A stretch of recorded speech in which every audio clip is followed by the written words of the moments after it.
This episode of reDefine is part one of our two-part interview with superstar photographer and director Chase Jarvis, conducted in his very sleek Seattle studio. In our talk, Chase shares his journey to becoming a 10-year overnight success, which included way more no's early on in his career than you might imagine, and how the inspiration for his visionary work comes from outside of the photography industry.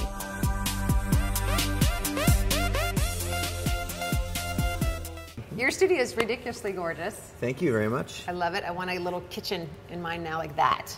It's good. Because there's always got to be a place to serve guests a nice little snack or two, or a place to have a cocktail. Yes, a nice clean beverage. Yeah, clean beverages are good for the soul.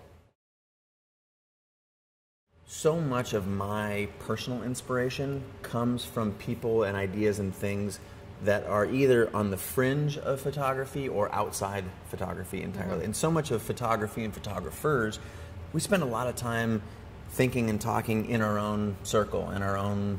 Get tunnel vision. Yeah, it's very much a tunnel vision thing. Yes. And so one of the things that has always been a huge inspiration to me is my friends that are outside of the photography industry. Right, and I think that's brilliant, because what I have seen in the photography industry is this, I don't know if I want to call it, there's a different word. Be careful. No.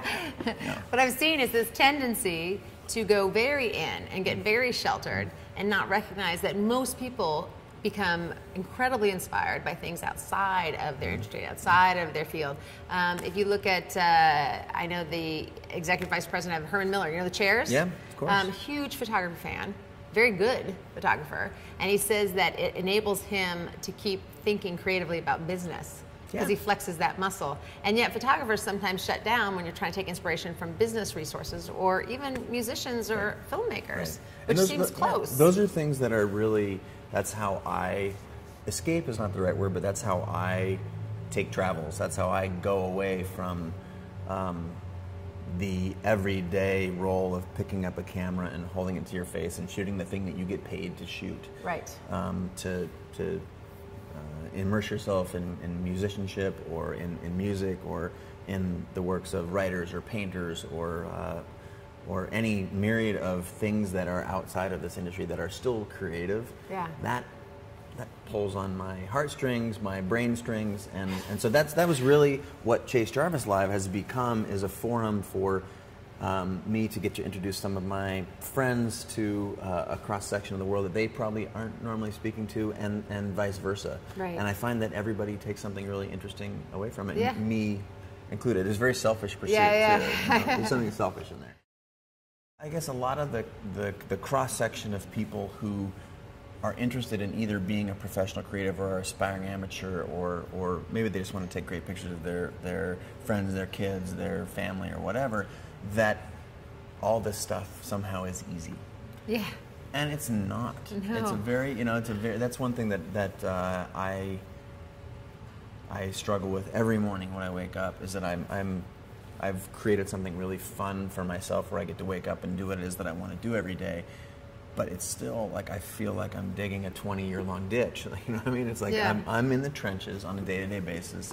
I have a lot of fancy friends, but I myself am not fancy. Like, I get up and pull my pants on just like anybody else does. To be fair, he just changed out of a really raggedy t-shirt that he apparently had been wearing for days. So he's not kidding. I'm a dirtbag at heart. I want to discount any false ideas or rumors, or I guess any of those things that somehow paint what it is that you do, or what it is that I do, or any of the people that are achieving some degree of success, whether it be financial, whatever the measure is, that it's hard. Yeah. And it's not hard in a boo-hoo sort of way, sure. but in a, like, it's the classic 10-year overnight success, where you're sitting right now with the show, and people love what it is that you do, and you have thousands of people who pay attention, listen to your, hang on your tweets, that there's a belief, pop culture belief, that just kind of happens, and well, why don't you tell me how long have you been doing what it is that you're doing? 9 years. 9 years. So almost 10. Yeah, almost 10. Like, it's not like you're clocking in 9 to 5 for 10 years. Oh my God. You speed that up. Right. What would you say are 3 great tips, the three guidelines, questions, right? or things like, hey, you know what? Just don't do this. Unglamorous tip number one is, and without just calling it hard work, it's like that you're going to come across a bunch of hurdles, and those hurdles predominantly should be there to keep people who don't want it as much as you do out. And I wish I could say that I manufactured that, but that was something that really only hit me after the fact, after I studied my psyche when I was hearing no, we don't want to hire you, no, we don't like your work, no, we don't want to. And you got that. Oh, of course, absolutely. Well, yeah, you got that. Absolutely, Yeah. and I think that's, going back to the 10-year overnight success thing, and going back to the there's no charmed existence in this line of work that we're in. What makes you hireable is not necessarily your technical proficiency. Like, that is assumed in the same way that when a professional golfer steps up to the tee, they're going to hit it down the middle. Yes. That is assumed. That's the get in the door factor. Right. But within the PGA, or within photography, or within graphic design, what starts to segment the spectrum of people who are kicking ass versus the people who are struggling, there's a million factors and reasons, but ultimately, pure technical ability is only one component, and it's so many of the other things that are not talked about. And one of those things, in fact, I'd say the key thing, is vision. How do you see the world? Mm-hmm. And if how do you see the world, world, or you see the world, or you see the world, and that is something that no one can ever take away from you. And let's talk about failing, if we can, just for a second. Yes. Because for every time you throw something out in the world, if you just had to hear the word yes, or you just you only felt good about yourself when you succeeded in the classic sense, it'd be a short career. What folks at home shouldn't fear, you should not worry about it if you can at all avoid it, is that fear of failure. It's actually being strong enough to go out there and swing and miss, and step up again and swing and miss. That's where greatness can come. And it doesn't, not every time anybody steps up is not a home run every time. Right. I don't care who you are. Anybody. Yeah, and it's interesting too, because like anything that you practice, the more you practice, the better you get at it. And it's not that you're getting better at failing, but you're getting better at detaching yourself from the sensation of what failure means. And that enables you to try more. One of the things that I appreciate and value, I'm a living, breathing example of it, in fact, is that there are a million paths these days to get to any one destination. And whereas before, in an earlier era of professional creative work, there were very, very prescribed paths that you had to travel on. You had to assist for someone, then you had to, work in a studio, assist for someone, be an apprentice, shoot editorial, then shoot commercial, then go off and be able to do weddings or portraits or whatever your thing is. And now, I'm not saying that there aren't virtues to those established paths, but I am the absolute. I have gone about it a completely opposite fashion and sometimes to much struggle, but. That I bring something different because of my own personal experience, and you bring something different because of your own personal experience, and all of our paths that celebrate that. Let that be cool, and so don't feel like you have to, again, talking to the folks at home, take what we're saying with a grain of salt, but the beautiful thing about what it is that we're saying is that there's a million ways, so it's unlikely that anything that we would say today or at any future recording would be classically accurate, because it's just what's worked. It's just what's worked for us.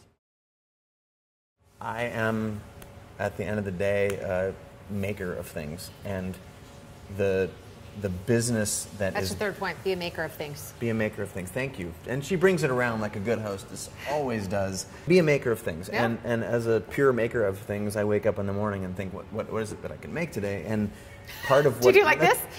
What can I make today? What can I make today? We're going to work, folks. No, but honestly speaking, I wake up and that is the mentality that I am. It's in my DNA and I can't escape it. And the business parts of it, like how to make it something that everybody can enjoy, is something that I've had to bring in some help with. If you do need to bring in a business manager or a partner to help you in your photography career and your design work or whatever, So it almost seems that some of your greatest success were born of just trying to just coming from your heart, genuinely trying to do something. It was innovative, you were making something, you wanted to put it out there. And almost because it originated from such a pure place, for real. And I don't want to just paint it in, in altruism. As opposed to sitting down and scheming, how can I monetize this to the X degree and this and that? That's the beautiful part, that you start to feel the traction when it starts to work like that. Right. The more you give, the more you get, so the saying goes. And I find it to be very, very actualized. I find that to be very true. The same can be said for the kinds of pictures that I want to take. I will wake up in the morning and say, this is the kind of picture I want to say, or the kind I see for the campaign or for the next fine art show. And in doing so, in pursuing something that is maybe even selfish or very, very narrow-minded, what comes out of it when you're digging that ditch of that thing is like all these little discoveries along the way, and you can share them with, if you can share them with the world, it has become, for me at least, an amazing source of inspiration, because I get a lot of instant, quick feedback. Yeah. And if it is something that's worthwhile, I'll know about it very, very soon, because, Sally will tell Johnny, will tell Phil, will tell Peggy, and then something, whether it's a movement or just 100 friends that I have that like whatever it is that I made. Join us next time for the second part of our interview with Chase Jarvis, and in the meantime, learn a bit more about the Kodak PlaySport. So many new video products are on the market these days, but the Kodak PlaySport lets you take it to a whole new level. Its easy-to-use recording system is shockproof, dustproof, and waterproof to 10 feet. It's also one of the few consumer cameras with built-in image stabilization for any crazy activity you can imagine. And with the touch of the share button, shocking your social network couldn't be much simpler.